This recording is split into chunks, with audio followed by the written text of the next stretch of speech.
बिस्मिल्लाहिर्रहमानिर्रहीम। अस्सलाम वालेकुम डियर स्टूडेंट्स। अब हम डिस्कस करेंगे सेकंड ऑर्डर रिएक्शन।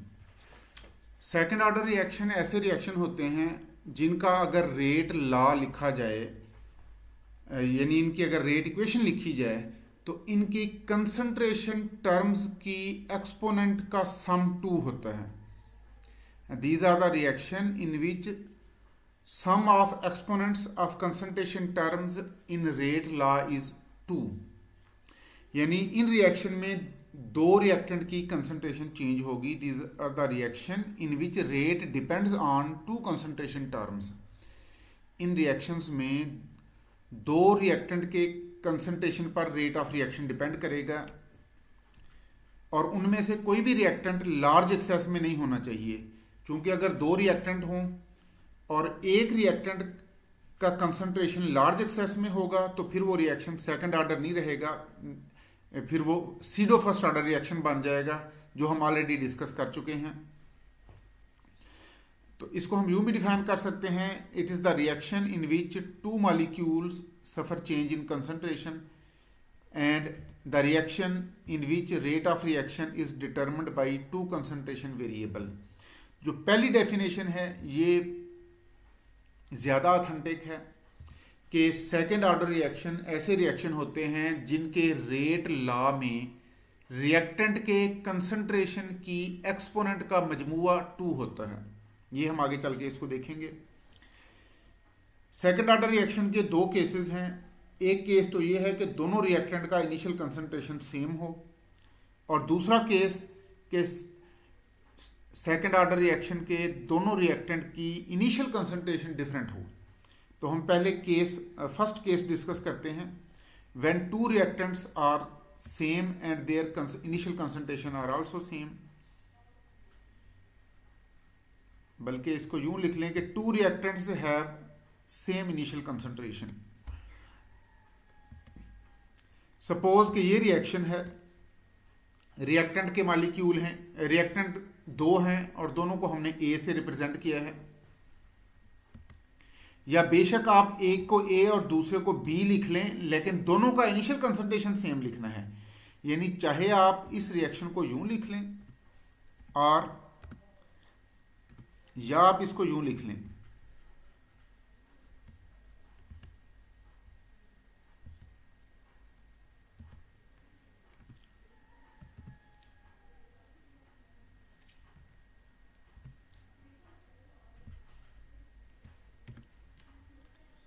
ए प्लस बी। अब चाहे एक ही रिएक्टेंट हो या दो रिएक्टेंट हों और दोनों का इनिशियल कंसंट्रेशन सेम हो, ये दोनों का मामला सेम है, आगे चल के हम डिस्कस करेंगे। अगर तो ये है कि एक ही रिएक्टेंट है लेकिन रेट ऑफ रिएक्शन उसकी एक्सपोनेंट के स्केयर पे डिपेंड कर रहा है, यानी आप उस रिएक्टेंट का कंसंट्रेशन डबल करते हैं, rate of reaction 4 time increase हो जाता है। आप रिएक्टेंट का इनिशियल कंसंट्रेशन 3 गुना बढ़ाते हैं, रेट ऑफ रिएक्शन 9 गुना बढ़ जाता है। या आप रिएक्टेंट का कंसंट्रेशन 4 गुना बढ़ाते हैं, रेट ऑफ रिएक्शन 16 गुना बढ़ जाता है। आप रिएक्टेंट का कंसंट्रेशन 5 टाइम इंक्रीज करते हैं, कंसंट्रेशन ऑफ रिएक्टेंट को आप 5 टाइम्स इंक्रीज करते हैं, rate of reaction 25 times increase हो जाता है। या आप रिएक्टेंट के कंसंट्रेशन को 10 टाइम्स इंक्रीज करते हैं, rate of reaction 100 time increase होता है। उस केस में आप रिएक्शन की केमिकल इक्वेशन को यूं लिखेंगे, ए प्लस ए, और ए प्लस ए का मतलब है कि आप इसको लिख लें 2a दैट गिव्स प्रोडक्ट। ये ए प्लस ए, इसको आप यूं भी लिख सकते हैं। और दूसरी सूरत लिखने की यह है कि आप इसे यूं लिख लें कि ये दो रिएक्टेंट हैं ए प्लस बी और दोनों का इनिशियल कंसंट्रेशन सेम है ए।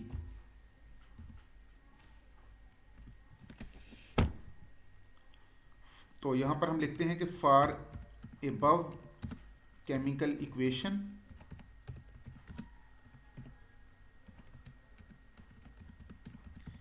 Initial concentration of A and B is same, that is equal to small a. तो रिएक्टेंट ए का कंसंट्रेशन भी स्मॉल ए और रिएक्टेंट बी का कंसंट्रेशन भी स्मॉल ए।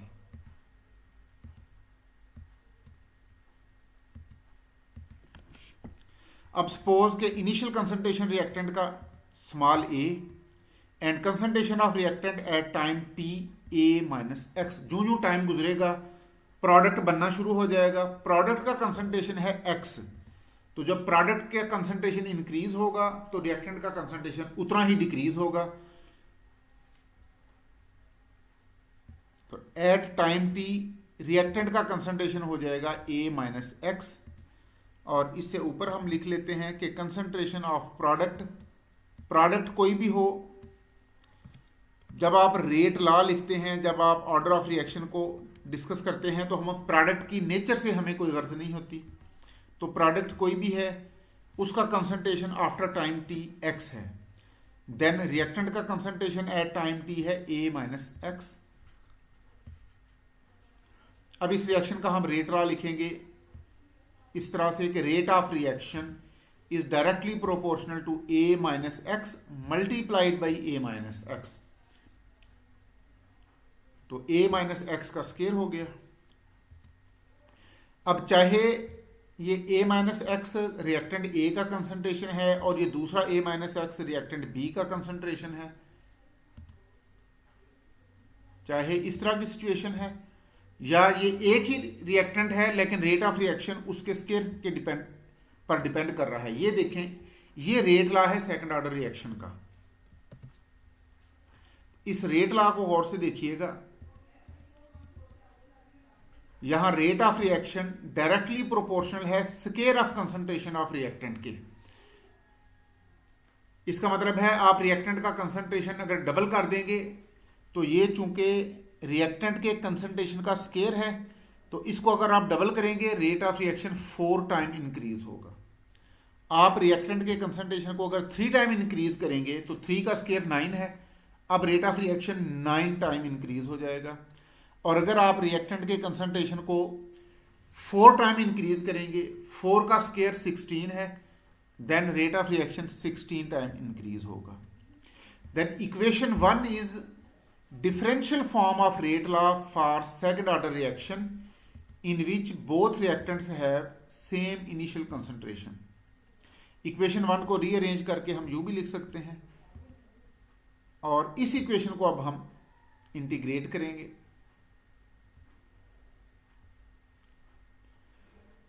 डिनोमिनेटर ए माइनस एक्स का स्केयर, इसको अगर न्यूमिनेटर में ले जाएं तो इसकी एक्सपोनेंट हो जाएगी -2। अब यहां पर एक मैथ का रूल है कि अगर किसी भी वैल्यू का डेरिवेटिव उस वैल्यू के आगे लिखा हुआ हो तो हम सिंपली उसकी एक्सपोनेंट में +1 कर देंगे और उसी एक्सपोनेंट से इसको डिवाइड कर देंगे। a माइनस एक्स में a कांस्टेंट है, a का डेरिवेटिव 0 और माइनस एक्स का डेरिवेटिव है -1। अब ये -1 यहां पर तो मौजूद नहीं है, लेकिन ये नेक्स्ट स्टेप में हमने इसे -1 से मल्टीप्लाई किया 2 दफा, यहां भी -1 से मल्टीप्लाई किया और इंटीग्रल साइन के बाहर भी -1 से मल्टीप्लाई किया। अब -1 मल्टीप्लाइड बाय -1 ये इन्होंने एक दूसरे को कैंसल आउट कर दिया, लेकिन हमारा पर्पस सॉल्व हो गया कि अब -x का डेरिवेटिव यहां पर मौजूद है। अब हम इसकी एक्सपोनेंट में +1 ऐड करेंगे और इसी एक्सपोनेंट से इसे डिवाइड भी कर देंगे। तो अब a माइनस एक्स की एक्सपोनेंट हो गई -1 डिवाइडेड बाई -1। तो ये दो -1 एक दूसरे को कैंसिल कर देंगे, ये माइनस का साइन और ये माइनस का साइन ये एक दूसरे को कैंसिल कर देंगे। हमारे पास आ गई इक्वेशन 2। इक्वेशन 2 में z is constant of integration,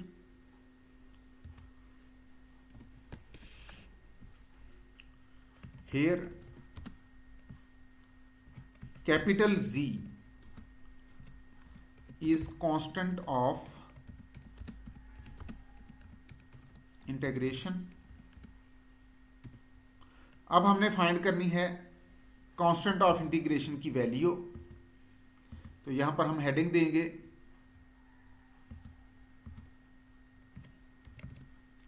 determination of value of capital Z, that is constant of integration.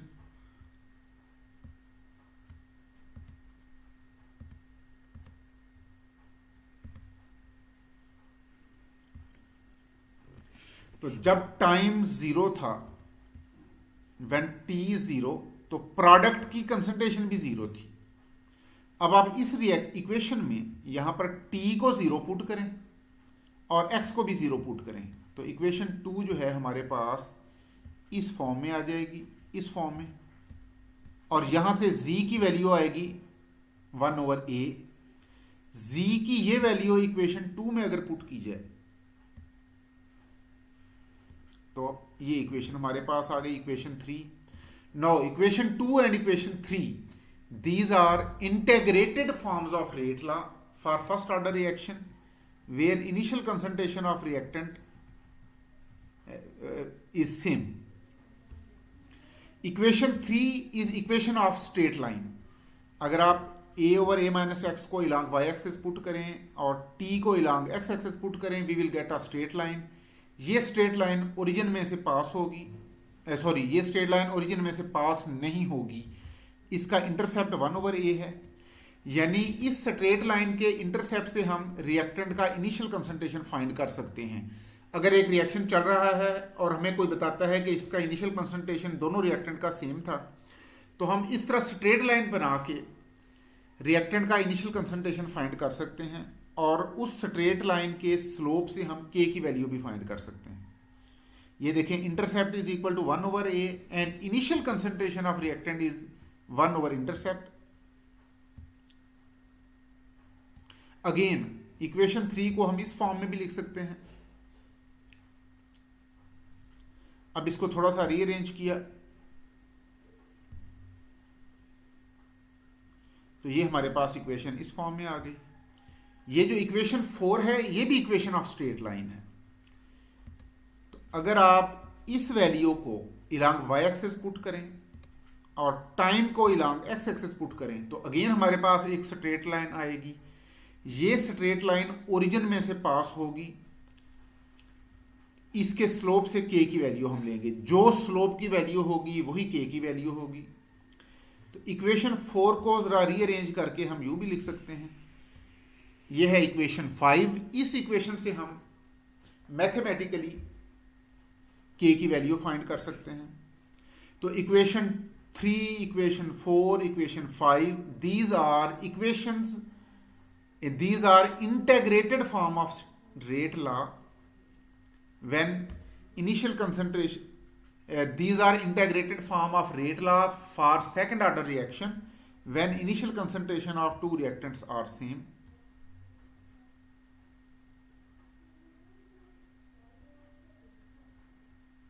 तो यहां पर हम लिख देते हैं कि these equations are integrated forms of rate law when initial concentration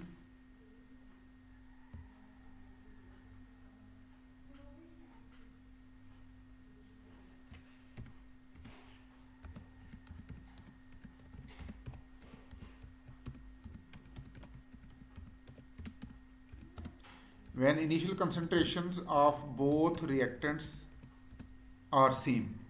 यानी चाहे एक ही रिएक्टेंट हो और रेट ऑफ रिएक्शन उसके स्केयर पे डिपेंड कर रहा हो, या दो रिएक्टेंट हो और रिएक्शन उन और दोनों का इनिशियल कंसंट्रेशन सेम हो।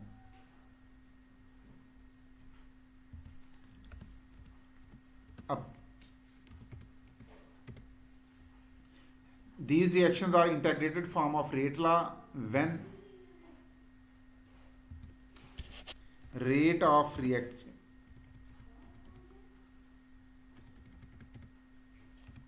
For second order reaction.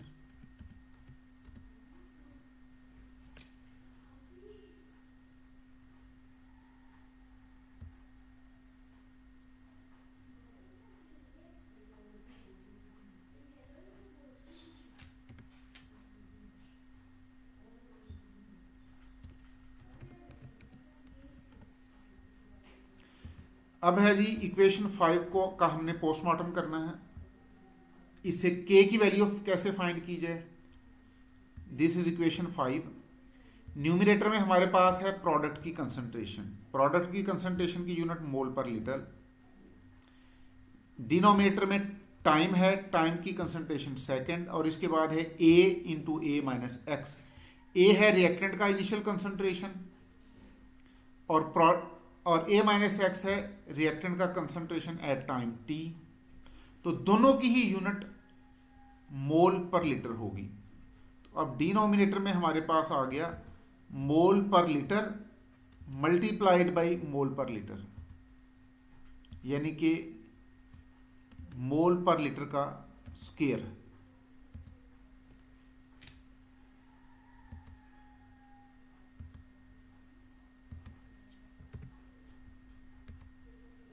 तो ये एक मोल पर लीटर न्यूमरेटर वाले मोल पर लीटर से कैंसिल हो गया। अब हमारे पास के की यूनिट आ गई लीटर पर मोल पर सेकंड, या इसको आप लिख लें क्यूबिक डेसीमीटर पर मोल्स पर सेकंड। अब हमने फाइंड करनी है सेकंड ऑर्डर रिएक्शन की हाफ लाइफ, और ये उस केस में है जब दोनों रिएक्टेंट का इनिशियल कंसंट्रेशन सेम है, या एक ही रिएक्टेंट है और रेट ऑफ रिएक्शन उसके स्केल ऑफ कंसंट्रेशन पे डिपेंड कर रहा है।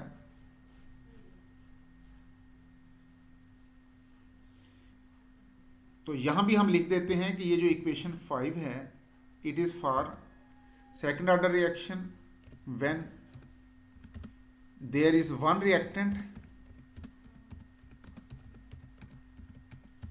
And rate of reaction depends on square of its concentration.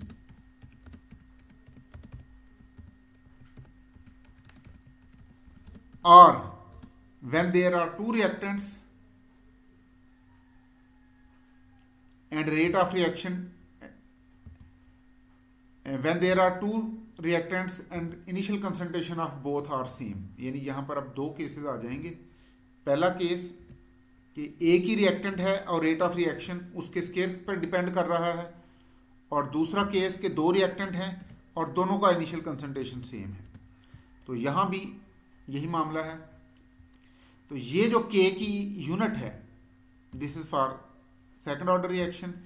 और जब सेकंड ऑर्डर रिएक्शन है उसमें हमने कहा फर्दर दो केसेस हैं, या तो ये कि एक ही रिएक्टेंट होगा और रेट ऑफ रिएक्शन उसके स्केल ऑफ कंसंट्रेशन पे डिपेंड करेगा, या दो रिएक्टेंट होंगे और दोनों का इनिशियल कंसंट्रेशन सेम होगा। उस केस में अगर हाफ लाइफ फाइंड करनी है तो पहले इक्वेशन 5 लिखें, और इक्वेशन 5 में चूंकि हमने कहा हाफ लाइफ वो टाइम होता है जिसमें रिएक्टेंट का कंसंट्रेशन इनिशियल से हाफ हो जाता है। तो ये देखें यहां पर रिएक्टेंट का इनिशियल कंसंट्रेशन था, हमने उसको हाफ कर दिया, और यहां भी रिएक्टेंट का प्रोडक्ट का x की वैल्यू a/2 हो जाएगी, यानी हाफ लाइफ टाइम वो टाइम होता है जिसमें half concentration of reactant product में कन्वर्ट हो जाए। तो आप पहले यहां पर इक्वेशन 5 लिख लें, ये जरा समझने में आसानी होगी कि फ्रॉम इक्वेशन 5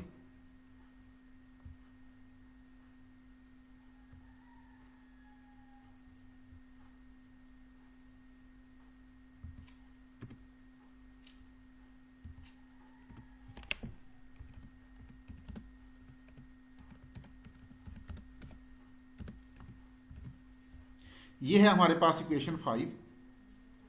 अब देखिएगा हाफ लाइफ वो टाइम है जिसमें प्रोडक्ट का कंसंट्रेशन रिएक्टेंट के इनिशियल कंसंट्रेशन के हाफ के इक्वल हो जाए। यानी ये देख लें ए माइनस एक्स जो रिएक्टेंट का कंसंट्रेशन है इनिशियल का हाफ हो गया, तो अब एक्स की वैल्यू भी ए बाई टू हो जाएगी। तो आपने एक्स की ये वैल्यू ए बाई टू यहां लगानी है और यहां ए माइनस एक्स की वैल्यू ए बाई टू लगा देनी है। अगेन लेट मी से हाफ लाइफ वो टाइम है जिसमें रिएक्टेंट का कंसंट्रेशन इनिशियल कंसंट्रेशन से हाफ हो जाए, यानी ए माइनस एक्स की वैल्यू ए बाई टू हो जाएगी। तो जब ए माइनस एक्स की वैल्यू ए बाई टू होगी, ये देखें a minus x a by two हो गया, अब एक्स की वैल्यू भी ए बाई टू हो गई। तो ये जो हाफ लाइफ टाइम है इसको अब हम कहेंगे टी हाफ। तो यहां पर हमने हाफ लाइफ टाइम को टी हाफ पुट कर दिया, एक्स की value a by to put कर दी और यहां पर ए माइनस एक्स की वैल्यू को भी ए बाई टू पुट कर दिया।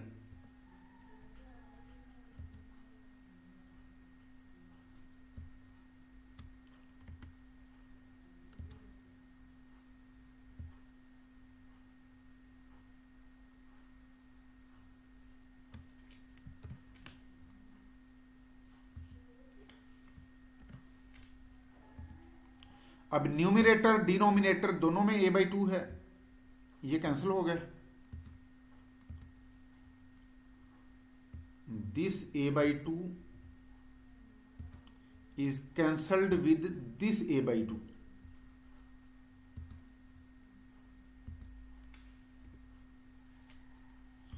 तो half life is equal to this one.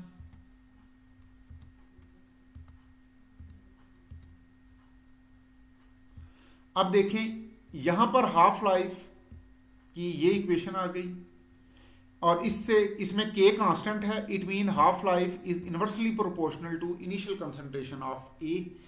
तो रिएक्टेंट का इनिशियल कंसंट्रेशन जितना ज्यादा होगा उतना ही हाफ लाइफ कम होगी।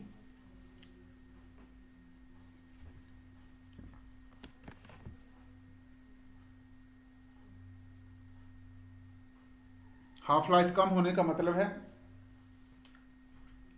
the higher the concentration of reactant, the greater is time required for completion.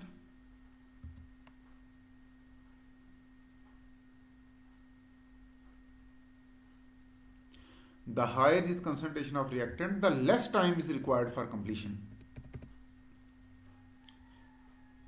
इसका मतलब है रिएक्टेंट का कंसंट्रेशन आप बढ़ा देंगे, रेट ऑफ रिएक्शन इंक्रीज हो जाएगा। तो ये था फर्स्ट केस। सेकंड केस हम इंशाल्लाह डिस्कस करेंगे। Thank you.